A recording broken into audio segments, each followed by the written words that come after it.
मीरपुर नाम के शहर में तेजस अपनी पत्नी नीरू के साथ रहता था।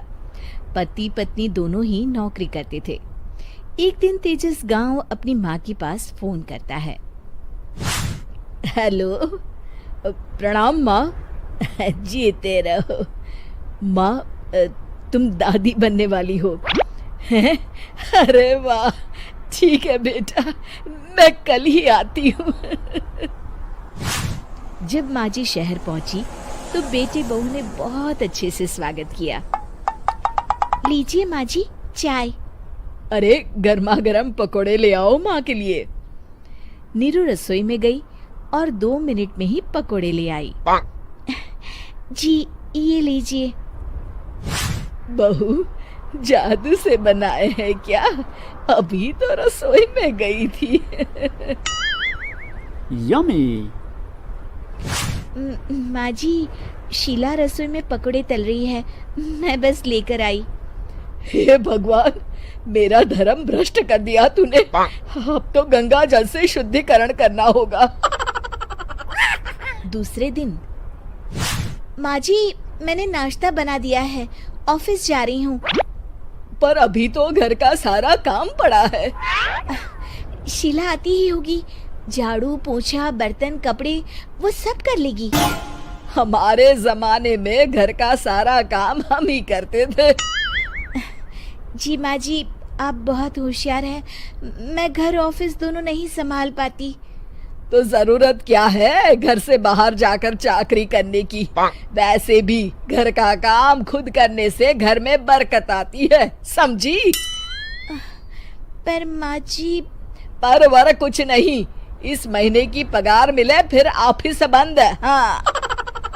रात को नीरू तेजस से कहती है, सुनिए जी, माँ जी बोल रही थी कि मैं नौकरी छोड़ दूं। वैसे ठीक ही तो है, अभी तुम्हें आराम की जरूरत है।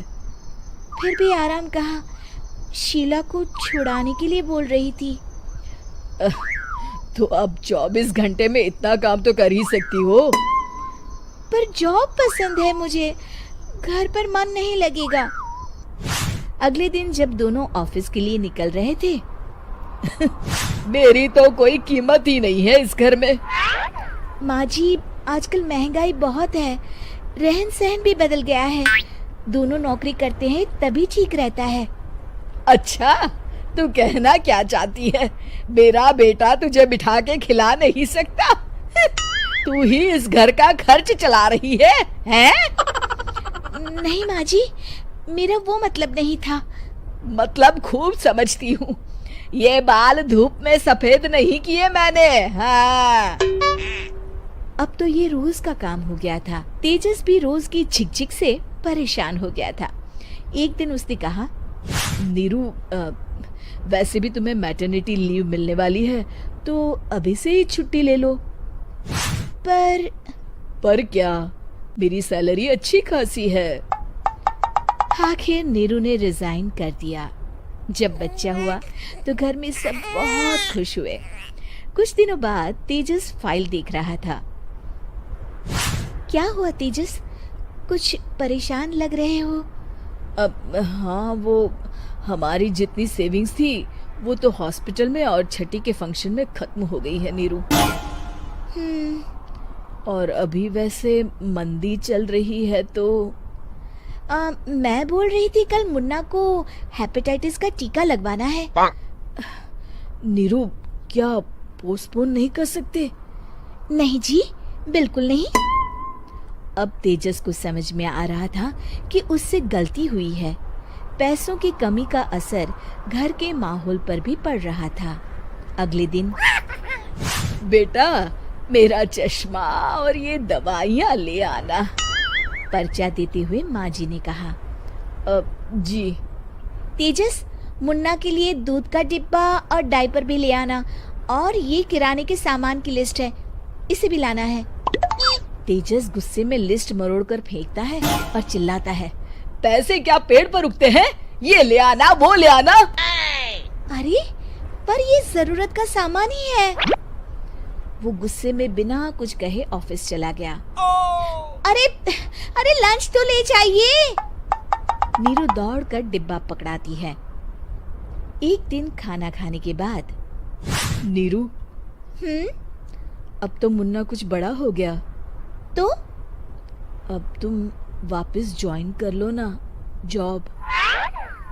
पर इस रिसेशन में जॉब मिलना बहुत मुश्किल है। ट्राई तो करो। फिर मुन्ना, माँ जी है ना, और एक फुल टाइम मेड भी लगा लेंगे। पर माँ जी, उन्हें तो पसंद नहीं।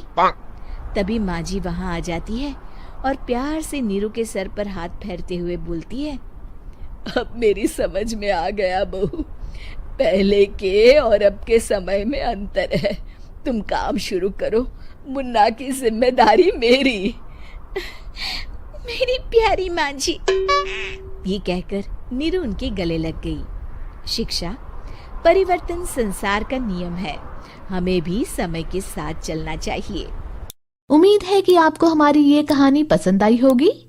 कृपया हमारे चैनल को सब्सक्राइब करें और सभी अपडेट्स के लिए बेल आइकन जरूर क्लिक करें। और हाँ, वीडियो लाइक और शेयर करना मत भूलिएगा। Bye bye.